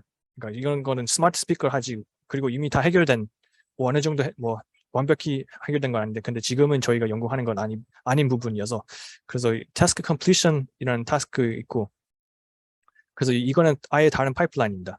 여기서 뭐냐면 이제 그 문장에 들어오면 그러면 이 문장이 이제 어떤 도메인이 있는지 그 클래시피케이션 해가지고 그러면 이거 뭐 I'd like to book a flight to New York 그러면 이 식당 아니고 음악 아니고 이거는 플라이트 관련된 거 이거 도메인 클래시피케이션 해가지고 그 다음에 인텐트 디텍션 합니다. 그러면 이 사용자가 뭐 하고 싶은지 이제 그 이거 플라이트 그 비행기표를 그 조회하고 싶다 아니면 비행기표를 그 취소하고 싶다 아니면 그 예약하고 싶냐 그래서 이거 보면서 이거 플라이트구나 하고 이거는 예약하고 싶구나 라고 해가지고 그 도메인 클래시피케이션 인텐트 디텍션 끝나면 이제 이거는 그 다이얼로그 스테이트 트래킹으로 들어갑니다.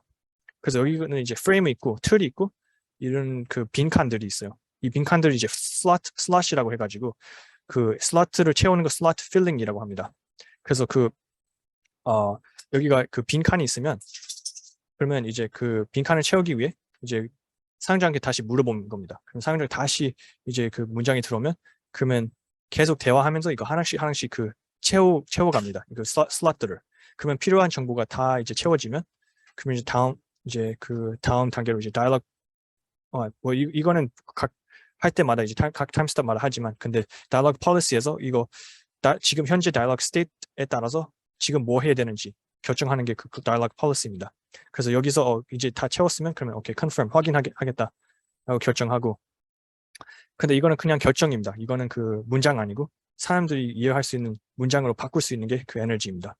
그래서 이 결정을 가지고 무슨 그 에너지 모듈 들어가서 이제 그 문장으로 나오고 이제 okay I've booked your flight to New York arriving this Friday.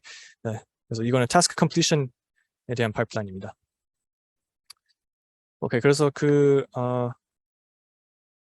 이제 그 문제들 이제 그 실제로 이제 서비스로 바꾸는 데의 지장들 제일 큰 거는 그 비용입니다. 그래서 왜냐면 이제 제일 최근에 나온 그 LLM, Large Language Model들 규모가 엄청나게 커가지고 제일 성능 좋은 거 이런 제일 엄청 큰 모델들인데 근데 그걸 학습하기 위해 엄청나게 비싸고 GPT-3는 정확히 알 수는 없지만 근데 그 estimate 이제 그 추측으로는 한 4.6 그 밀리언 달러 그랬고 그러면 그 연구 개발 비용 포함하면 그러면 10 million to 30 million dollars. 그래서 이거 너무 비싸서 중간에 그 학습할 때 실수 있는 거는 봤습니다. 그 개발자들. 근데 실수 있는데도 고칠 수 없었습니다. 왜냐면 다시 학습하는 게 너무 비싸서. 그래서 그 실수 있는 거 그냥 그대로 그냥 넘어가고 그냥 계속 학습을 진행했는데 그리고 옵티마이즈 못 합니다.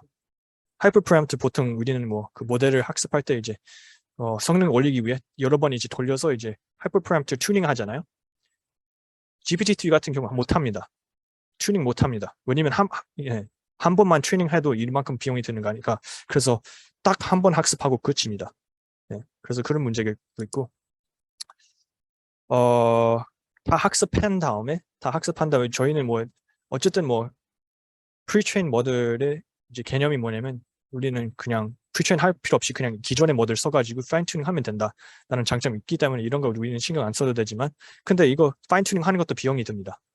GPT-3는 이제 이렇게 해서 좀 비쌉니다. 그 1000개의 토큰마다 이제 3센트가 들어가는데 이거는 진짜 비쌉니다. 이거 1000 토큰만 하면 그러면 문제 없는데 근데 학습하면 이제 뭐 큰 DB를 가지고 하면 그러면 이제 빠르게 쌓이게 되겠죠.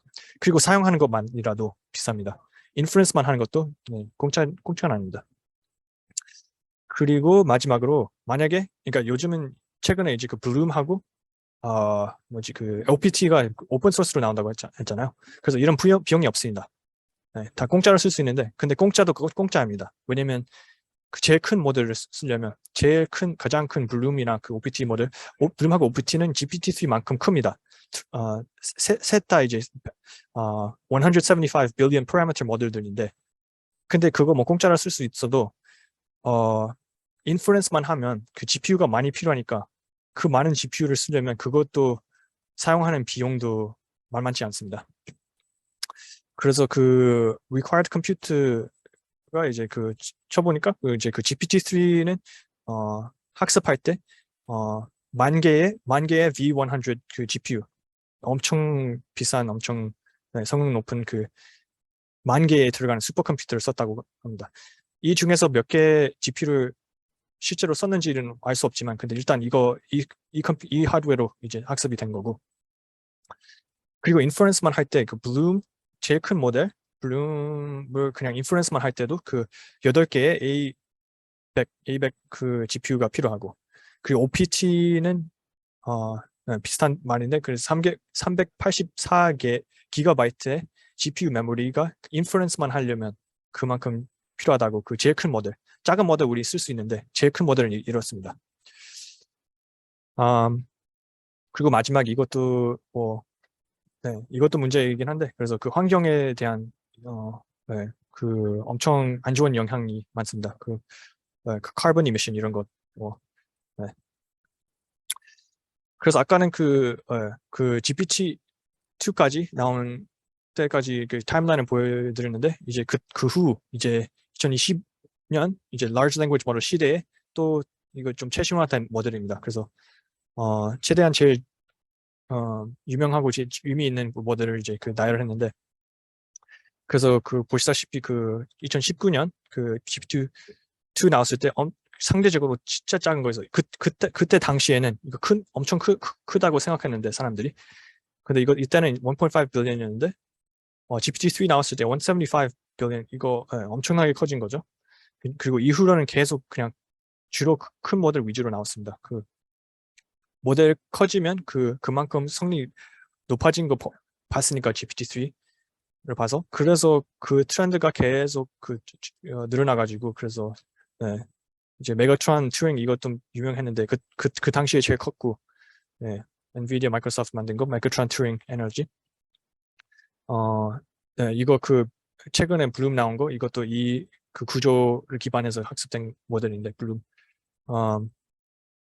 거기 근데 이제 또 최근에 이제 작은 모델로도 그러니까 큰 모델 여러 가지 그런 문제가 있으니까 그 코스트 그 비용도 있고 그리고 그런 면에서 이제 좀 더 작은 모델로 그 비슷한 성능을 낼 수 있는 거 있게 이제 연구하는 거 이제 그 딥마인드에서 몇 초 다시 상대적으로 그 작은 모델로 합시다. 그래서 7.5 billion 모델 나왔고 그 비슷한 딱 같은 그 의도로 이제 AI to Allen Institute for AI 여기에서도 그 마카오라는 거 나왔고 2022년 이것도 11 billion 이라는 모델 여기서 뭐 유일하게 그 한국 모델 이제 엑사원 LG에서 나온 거 300 billion 있고 근데 트렌드가 커지고 있는데 근데 또 반대의 트렌드도 이제 점점 생기고 있습니다. 이런 것도 있고 그 친칠라 이런 것도 다시 이제 더 작아도 이제 성능을 더 올릴 수 있다라는 이런 것도 있습니다. 그래서 이것도 좀 설명해 드릴 텐데 다는 그 설명을 드릴 수 없는데 약간 그냥 몇 가지만 그냥 좀 신기한 그 모델 위주로 그래서 GPT-3가 그 LLM 그 시대를 시작한 그 제일 처음으로 나온 모델입니다. 그래서 이거 나왔을 때 그냥 거의 모든 타스크 SOT에 다 깨졌습니다. 그리고 제일 신기한 거는 그 타스크를 위해 학습된 건 아니고 아예 다른 타스크를 위해 학습된 모델이고 그리고 그것도 이제 그 파인 튜닝 없이도 뭐 SOT 아니어도 그 엄청 좋은 성능을 아예 파인 튜닝 없어도 그냥 바로 그냥 zero shot learning, few shot learning으로 또 가능하다는 것으로 이제 유명해졌습니다. 그리고 딥마인드 친칠라 이거는 좀 이제는 여기는 좀 이제 그냥 좀 최근 걸 위주로 이제 설명드린 건데 그래서 2022 올해 이제 친칠라 딥마인드에서 나오는데 이거 70 빌리언이니까 작진 않지만 근데 최근에 나온 모델에 비해서 엄청 작은 겁니다. 최근에 나온 모델에 비해서. 그래서 근데 여기 이렇게 어떻게 했냐면 엄청 작은 모델인데 근데 훨씬 더 큰 모델보다 성능이 더 높았습니다. 그래서 그때 이때는 이제 이 모델이 이제 그 소타 그러니까 제일 성능 높은 모델이 됐는데, 그리고 또 이제 여기서는 그 4배 더 작은 파라미터로, 근데 반면에 이제 데이터를 4배 더 많이 썼다는 겁니다. 그 하이포테시스 뭐였냐면 이제 이 큰 모델을 학습했는데 파라미터는 그냥 파라미터에 비해 그 데이터도 이제 동등하게 영향이 있는데, 여기서는 여기까지 GPT-3하고 비슷한 이렇게 계속 커져가는 그 모델들이 그냥 모델 크기에만 집중했고 데이터를 그렇게 신경 쓰지 않아서, 그래서 여기는 조금 덜 옵티마이즈 됐다. 그러니까 파라미터가 많다는 것보다는 데이터를 늘리는 게 더 이 시점에서는 더 효과가 있겠다.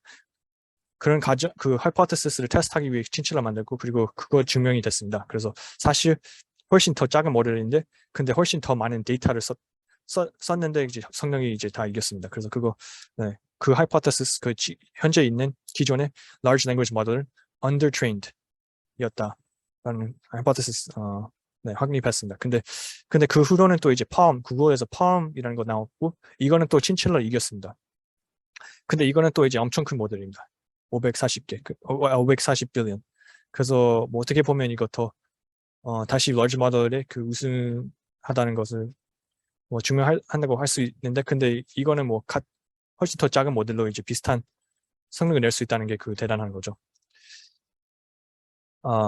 그리고 여기는 또 이제 그 palm에서 이런 혁신도 있다고 하는데, 그 chain of thought processes to answer, 그래서 복잡한 문제가 있으면 그러면 그 다른 모델은 어떻게 그 논리를 쓰는지 이제 투명하지 않잖아요. 그러니까 블랙박스라고 하잖아요. 근데 여기는 이제 어떤 이제 스텝 바이 스텝 이제 그 논리적으로 이제 문제를 푼다는 그런 기능이 있다고 해서 그런 것도 혁신했다고 합니다.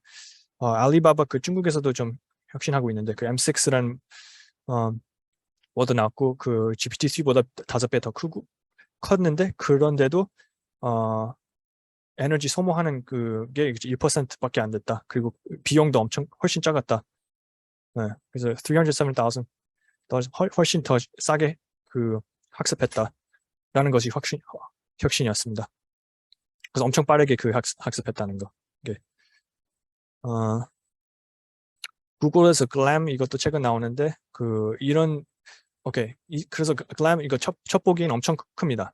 그러니까 1 trillion parameter model인데, 그래서 여기서 보면 좀 뭔가 좀 misleading 할 수 있는데, 이거 엄청나게 커 보이잖아요. trillion parameter 이제 처음에는 175 billion, 그래서 이제 trillion parameter 모델로 올라가는데, 근데 대부분은 sparse 모델이기 때문입니다. 이 방법, 구글에서 이 방법을 개발했는데, 그 mixture of experts라고 해가지고, 그래서 어떤 타스크에 따라서 모든 파라미터 쓰는 게 아니라 그냥 그 중에서 관련 있는 파라미터만 씁니다. 그래서 사실 이게 한 모델이 아니라 여러 가지 모델을 합하는 것으로 볼 수 있습니다. 그래서 약간 ensemble learning이랑 비슷한데, 근데 ensemble learning 같은 경우는 모든 모델들을 다 인프루언스해서 그걸 다 합해서 최종 결과가 나오잖아요. 근데 여기는 그걸 다 쓰는 게 아니라 그냥 이 타스크는 이 모델을 쓴다. 뭐 모델 A 쓴다.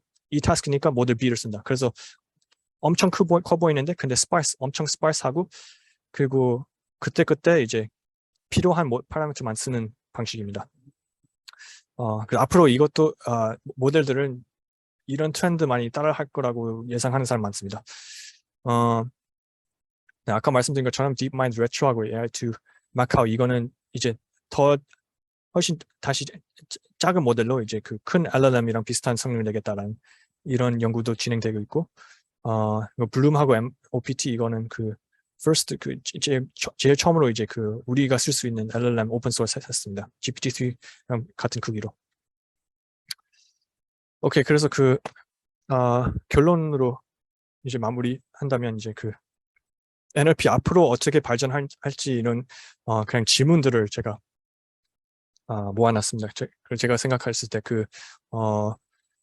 제일 중요한 이슈들. 그래서 지금까지 이제 GPT-3까지 이제 스케일링 업 하면서 그 diminishing returns 안 보였습니다. 그러니까 그 스케일링 업 할 때 좀 더 스케일링 업 하면 이제 거기에 거기에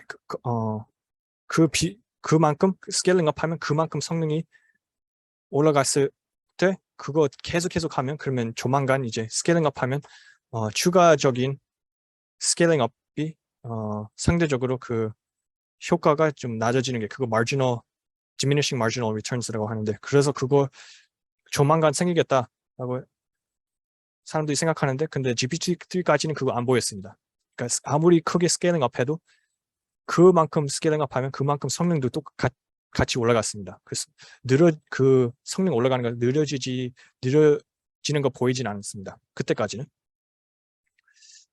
근데 최근에 이제 그 친칠라라는 모델하고 이런 거 보니까 계속 스케일링 업보다 더 좋은 방법이 있을 수도 있다라고 이제 그 사람들이 이제 조금 생각을 바꾸고 있습니다. 이제 그래서 GPT-3에서는 그 오픈AI, GPT-3 만든 회사의 오픈AI에서 처음에는 그 GPT-3 그 전략이어서 완전 그쪽에 빠져 있었습니다. 그래서 계속 그냥 무조건 그냥 더 커져야 된다. 근데 이제 최근에 또 이 GPT-4 지금 개발 중인데, 근데 거기 아직 확실히 알 수 없지만, 근데 거기 헤드 그 사장인가 거기 뭐 인터뷰하니까 그 GPT-4 나오면 GPT-3보다 확연히 더 크지 않을 거다, 거의 비슷할 거다, 그 크기로는. 그래서 크기가 GPT-4의 특징이 되지 않을 거라고 해서, 그래서 그 예상으로는 한 뭐 175 billion에서 280 billion 이 크기가 되지 않을까 예상하고 있고, 그리고 그 글램 이런 모델과 달리 이거는 여전히 그 댄스 모델이 될 거라고 예상이 되고 있고, 그리고 유니 모델, 이제 또 새로운 트렌드가 이제 그 멀티 모델을 해가지고 텍스트뿐 아니라 이 트랜스포머 모델 이 엄청 큰 랭귀지 모델을 언어뿐 아니라 이제 뭐 이미지나 뭐 다른 분야에서도 쓸 수 있게 그 멀티 모델 개발하는 것도 트렌드이긴 한데, 근데 여기는 GPT-4는 예상으로는 유니 모델이 될 거라는 예상이 있습니다. 그리고 LLM 현재 기존의 약점들, 이제 그때 말씀드린 것처럼 undertrained, 친칠라가 보여준 것처럼 undertrained 인 것을 보이고 있고, 그리고 under-optimized, 아까 말씀드린 것처럼 이거 엄청 큰 모델들을 다시 학습할 수 없습니다. 너무 비싸서 한 번 학습하면 끝입니다. 그래서 optimize 할 기회가 없습니다.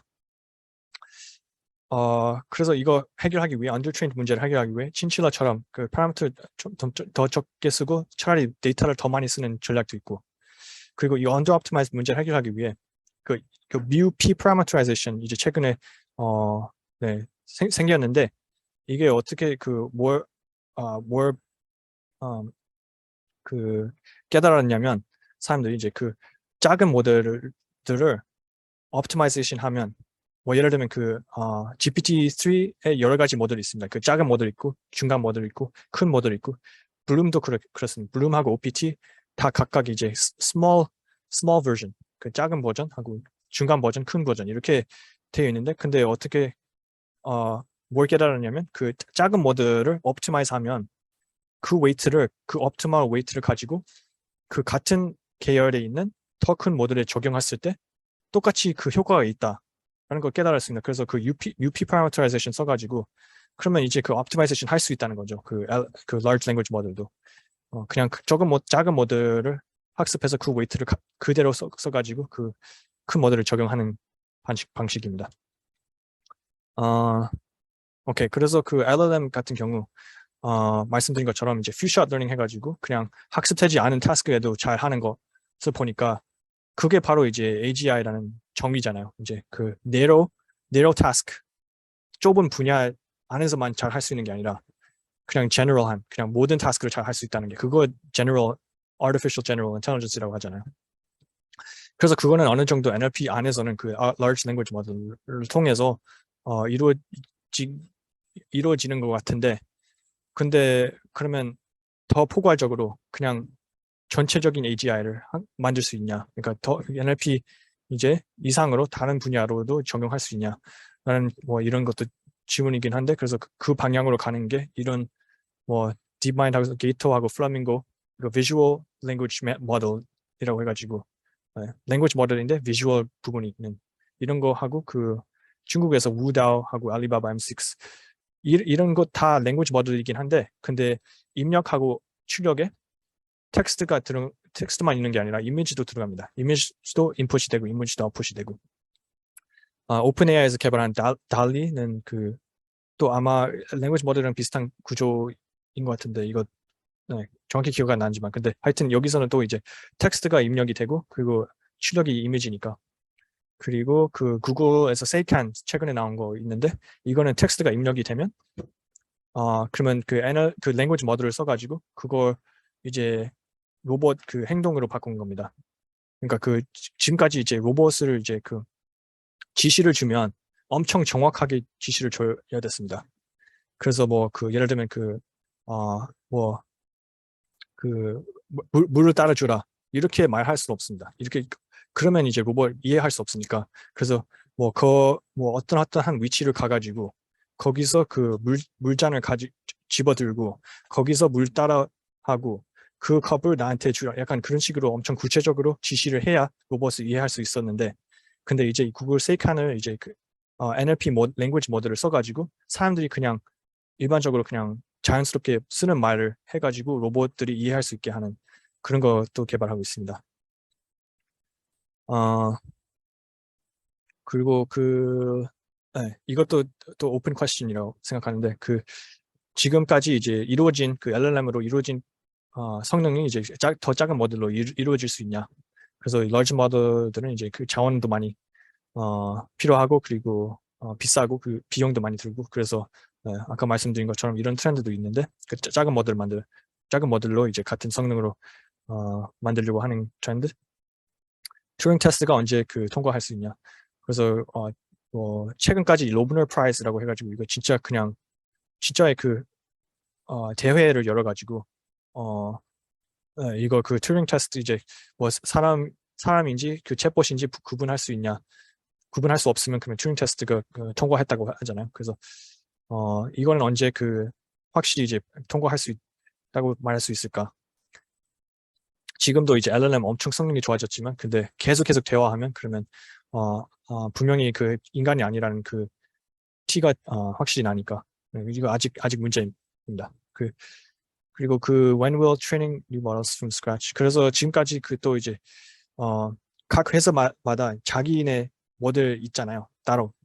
여기는 이제 공통된 모델 아니고, 이거 다 각 회사마다 이제 각각 이제 모델 따로 있잖아요. 그리고 같은 회사 안에서도 또 서로 다른 모델이 있잖아요. 그래서 이거는 엄청 어떻게 보면 낭비라고 할 수 있잖아요. 약간 이거 다 아예 처음부터 새로 from scratch를 트레이닝 해야 되니까 그만큼 비용도 들고 그만큼 자원도 차지하고 그러면 이거 차라리 그냥 영국 공동체가 한 모델을 공통으로 써가지고 공통된 모델에 거기서 계속 각 회사가 그걸 업데이트 해가지고 네.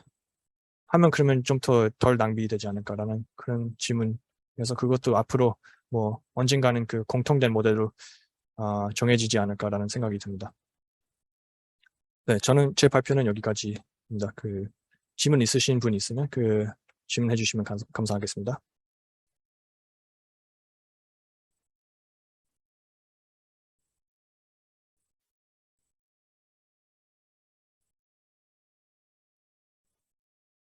네.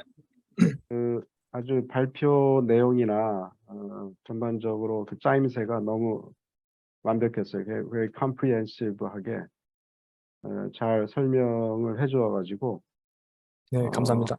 아주 좋았습니다. 전반적으로 하여간 그러한 포맷이라든지 또 파이프라인 이런 것들이 적당하게 이제 잘 전개가 되어가지고 요걸 가지고 이제 나머지 여러분들도 이런 식으로 준비를 하면 좋을 것 같습니다. 내용 자체가 뭐 하여간 이전 그 past하고 또 present하고 그다음에 future에 대해서 다 포함이 됐기 때문에 굉장히 훌륭한 자료가 될 것 같아요. 네, 그래서 이 감사합니다. 부분을 저기 그 녹화가 됐으니까 이거를 이제 좀 우리 연구실 전체에서 같이 공유가 되시도록 그렇게 그 하여간 그렇게 좀 해놓으면 좋을 것 같습니다. 네, 오늘 제가 올리겠습니다. 네. 그래요. 일단은 내 생각에는 이제 개별적으로 뭐 또 질문 같은 거 하면 좋을 것 같고요. 오늘은 또 시간이 좀 됐으니까 이 정도로 하고 마치도록 하겠습니다. 그리고 다음 시간에는 계속해서 오늘 식으로 하되 발표는 이제 최철원 연구원인가요? 예, 맞습니다. 날짜를 이제 그렇게 해서 이제 변경하는 쪽으로 해가지고 그렇게 해서 준비해서 발표를 하면 되겠습니다. 오케이, 그래요. 네, 네, 감사합니다. 혹시 다른 학생도 혹시 질문 같은 거 있으면 네, 없으면 예, 수고 많았습니다. 네, 감사합니다. 고생하셨습니다. 수고하셨습니다. 수고하셨습니다.